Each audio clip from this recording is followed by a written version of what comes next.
do you start thinking in a language? So today I would like to share my personal path to get there. I propose to my student exactly what I did for myself. So at least it worked for me, and I'm pretty confident about the kind of solutions that I propose, because usually the results that I've got at learning languages are a little bit better than the average. The first step is to start putting sentences together on your own and do it directly in the language. So you don't try to think about what you say and then you write it somewhere, you get a translation and then you copy it out. Nope. We need to painfully put the words together. It's a pain. I know it. I totally agree. That's the starting point. We need to start from somewhere. Let's stop for the moment and let's take a step back. What happens when we can actually think in another language? We don't really think, or sort of, let's say. Usually, what really happens is that we have chunks of sentences that are ready to be picked from the right drawer in our mind. And how do we get these sentences ready to be picked? The language we are learning, that's usually at the lowest point in the pile of things that we have to think about in our daily life, has to get a little bit higher in this pile so that we don't have to struggle to find the words. The language, and so the vocabulary and all the rest, has to be, let's say, within the reach of our brain.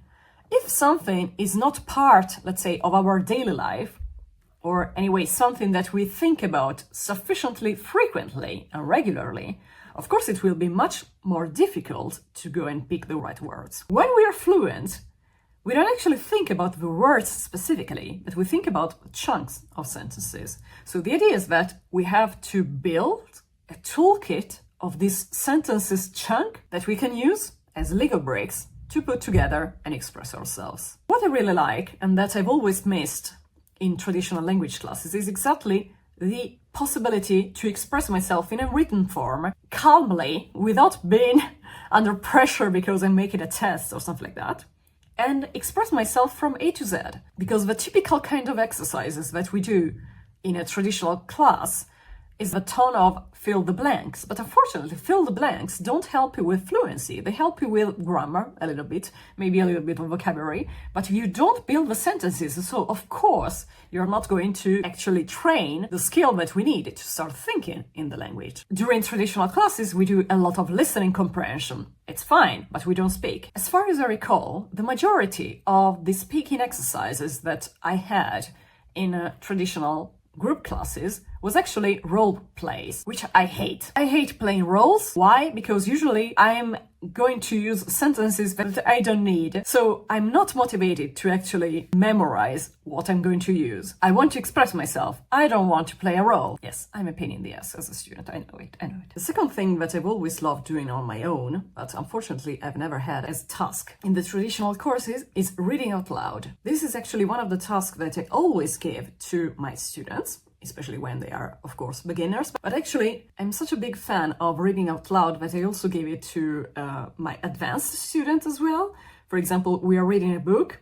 Instead of just reading like a chapter per week or something like that, I ask my students to read it out loud and send me a voice recording if they feel like to. The point is not that they have to feel compelled to do it. I say, if you need someone to listen to you, for example, you don't want to bother your Italian boyfriend with corrections and so on, I'm there. Just send me a voice message on WhatsApp where you read, even just a part, page. I don't care. I mean, the point is just that if it can help you with motivation, I'm here to listen. Because this is actually one of the services that I would have loved to receive from my private teachers, but nobody did it with me. So here I am trying to change the world a little bit. And how did I end up realizing that reading out loud was so effective for language learning for me? The point is that when I was a child, since I come from a specific part of northern Italy with a very high rate of immigration, I actually had a ton of foreign classmates at school. I was actually the only Italian that was interested in dealing with them. That's a long story. Since they were so happy that I was interested in their languages, of course, especially because that's exactly the moment where I started discovering my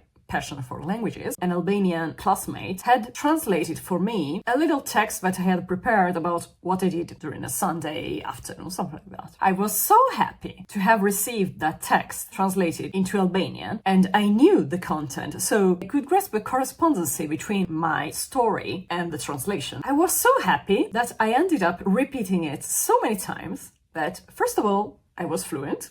Secondly, I still remember some words after 20 years, which is amazing. I mean, that's why I realized that as a task, it's very effective, especially when you're a beginner, but again, not only.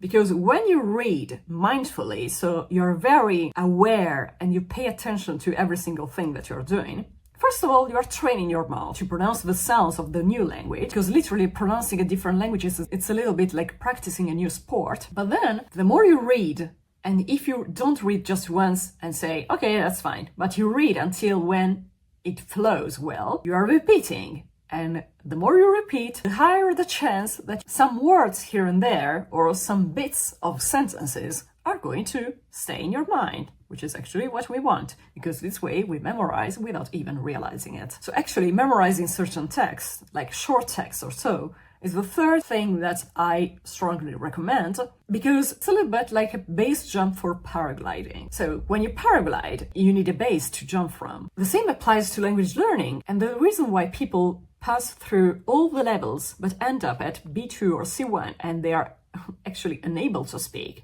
is because they lack a toolkit of sentences that they can use without thinking about it, without thinking about the single words, to express themselves. Why? Because simply the brain is not trained. It's enough that you pass the tests or the certifications, but this is not actually what we want when our objective is to speak a language, which is usually the hardest part, but the most satisfying one as well. These memorized texts actually become your foundation. They give you some ready-made structures, phrases, and patterns that you can draw from. They are already in your mind, ready for use, and so you're not building from zero, but you're launching from a base. And finally, to start thinking in a language, all of this has to be regular and frequent, not so occasional that again, the language is going to stay at the end of the pile of things that you have to deal with on a daily basis or on a weekly basis, but at least we have to get it a little bit higher. And to conclude, I repeat once again, I'm not telling you to do something different from what I do. This is actually what I do myself and what I preach. If this helped you, let me know in the comments. What's your approach to thinking in your target language? Thanks for watching and see you in the next video.